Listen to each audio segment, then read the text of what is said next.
Magandang oras mga kababayan, mga ka-Golden Boy. Merong bagong video ngayon na pinalabas ang FBI.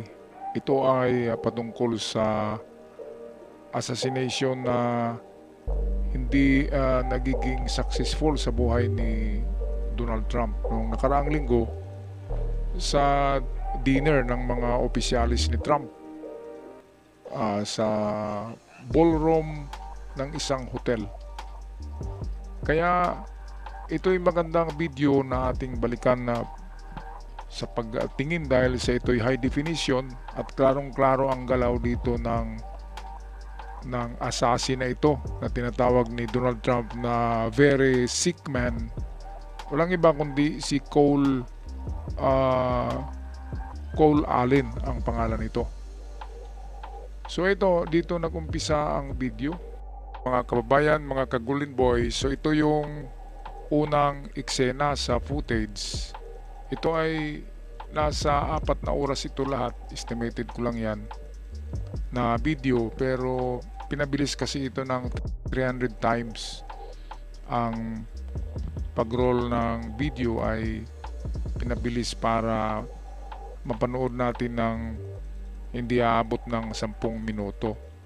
So, ang maganda nito kasi noon 'di ba maraming nagsasabi bakit ang labo-labo naman ng ang labo naman ng video, magagandang CCTV ang nandiyan kasi yan ay primera klaseng hotel yan kung saan diyan sa ballroom ng hotel mismo ang venue ng dinner ng opisyalis ni Trump. Kaya ito na, pumasok na ang assassin na si Cole Allen. Itong si Cole Allen ay meron palang sakit sa utak.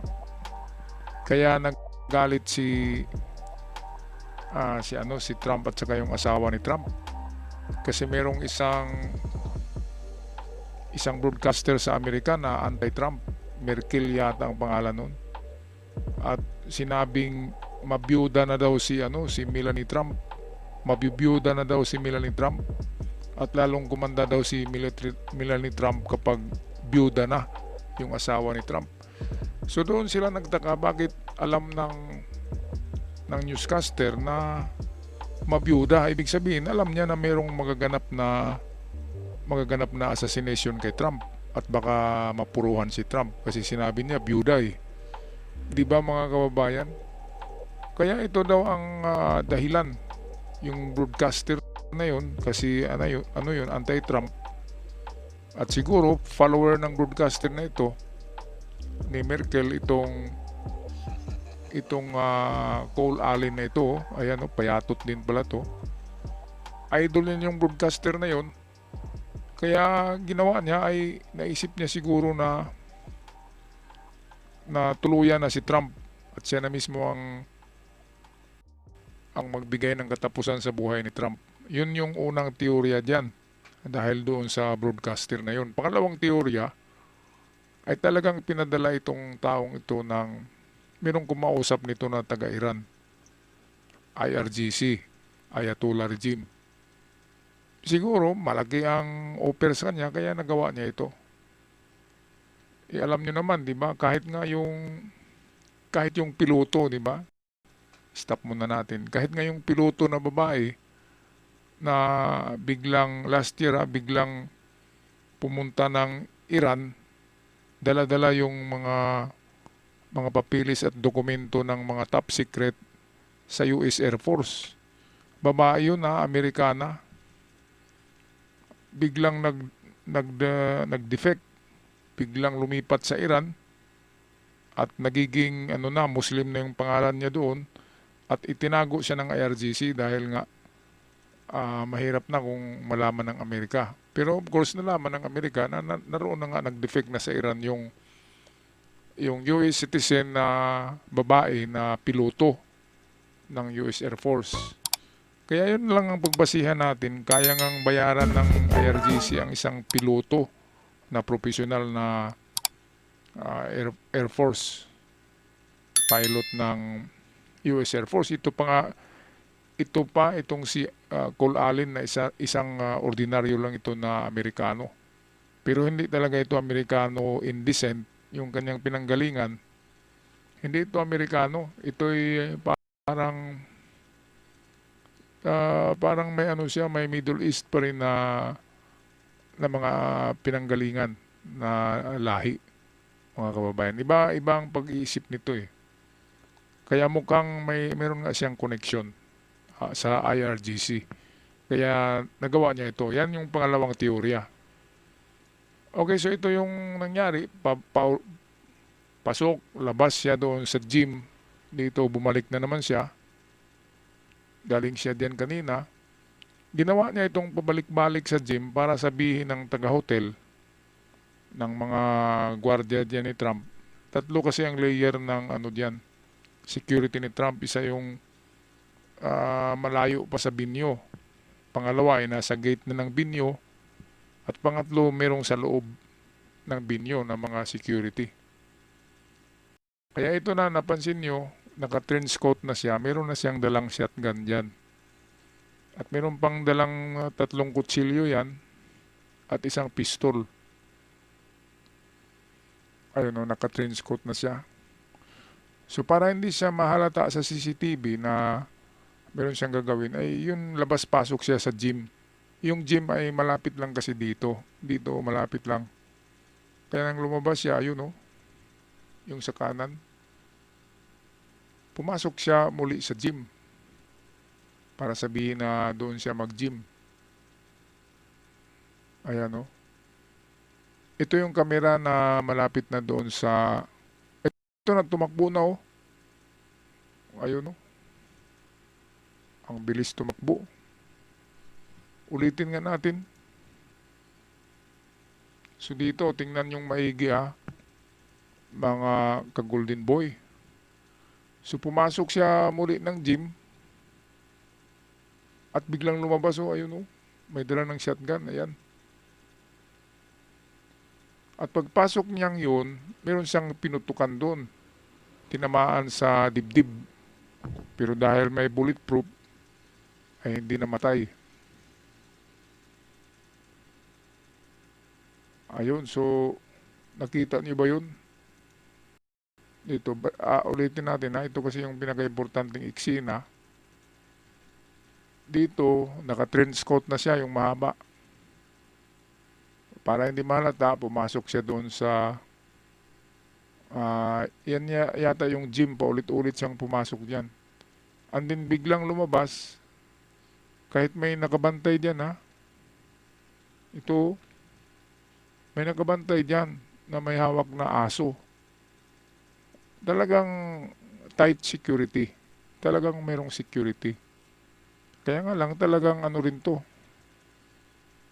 Utak na talagang utak terorista yung magpakamatay talaga siya. So ito kahit aso nalampasan niya Ito tingnan nyo. Yun. Ayun, meron siyang pinutukan doon. Isa.